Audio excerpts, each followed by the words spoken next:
Hai, salam sejahtera dan selamat kembali ke video saya pada hari ini. Dalam video hari ini, saya ingin berkongsi dengan anda langkah-langkah yang mudah untuk mencapai kesihatan mental yang baik.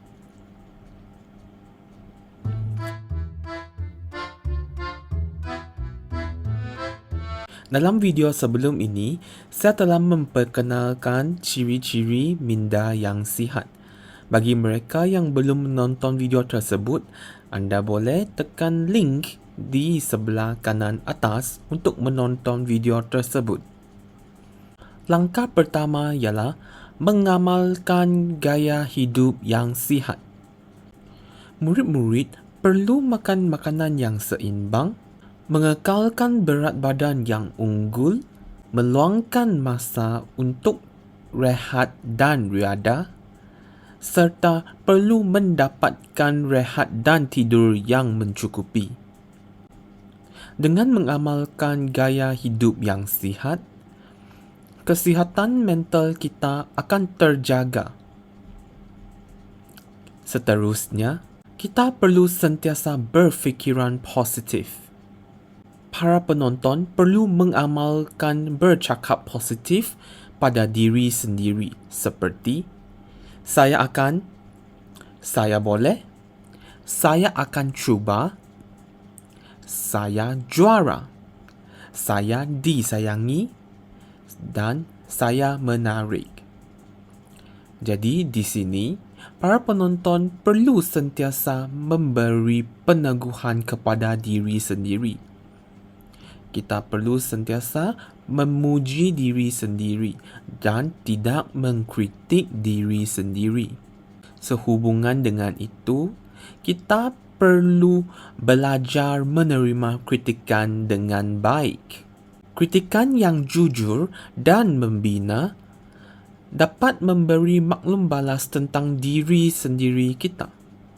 Dengan kritikan orang lain, kita dapat mengenali diri sendiri dari perspektif orang lain. Dan dengan itu, kita boleh ambil tahu tentang fikiran orang lain terhadap kita dan kita boleh mengetahui sebab-sebab orang lain tidak menyukai kita dan kita boleh membuat perubahan supaya kita dapat menyempurnakan diri sendiri. Apabila kita dikritik, kita boleh berada dalam keadaan yang selesa, tarik nafas panjang untuk menenangkan diri, menyatakan ataupun melafazkan perkataan relax untuk mengingatkan diri sendiri, dan bayangkan diri dalam keadaan yang selamat ataupun tempat yang selamat untuk beberapa saat.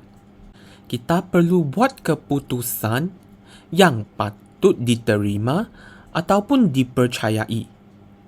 Kita tidak perlu menerima semua pernyataan yang dibuat mengenai diri kita. Kita boleh memilih untuk menerima ataupun menolak kritikan tersebut. Kerana kita sendiri yang paling kenal dan faham tentang diri kita. Selain itu, kita juga perlu belajar untuk menyukai ataupun menyayangi diri kita sendiri. Kita perlu percaya bahawa kita boleh menyukai diri dan menjadi sahabat baik kepada diri kita sendiri. Kita juga boleh buat sesuatu yang disukai oleh sendiri sebagai satu hadiah kepada diri sendiri. Contohnya, apabila cuti sekolah, kita boleh pergi melancong untuk merehatkan minda kita daripada kerja ataupun kerja sekolah kita.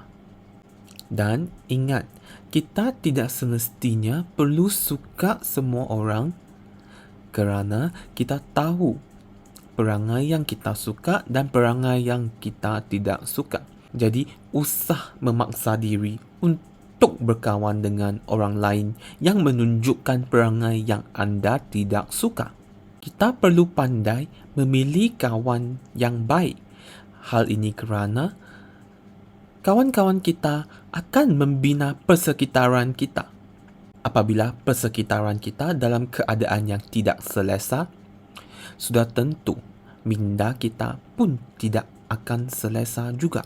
Jadi, kita boleh melaksanakan langkah-langkah ini untuk membantu kita membina minda yang sihat. Sekian saja perkongsian saya pada hari ini. Semoga kita akan berjumpa di video seterusnya.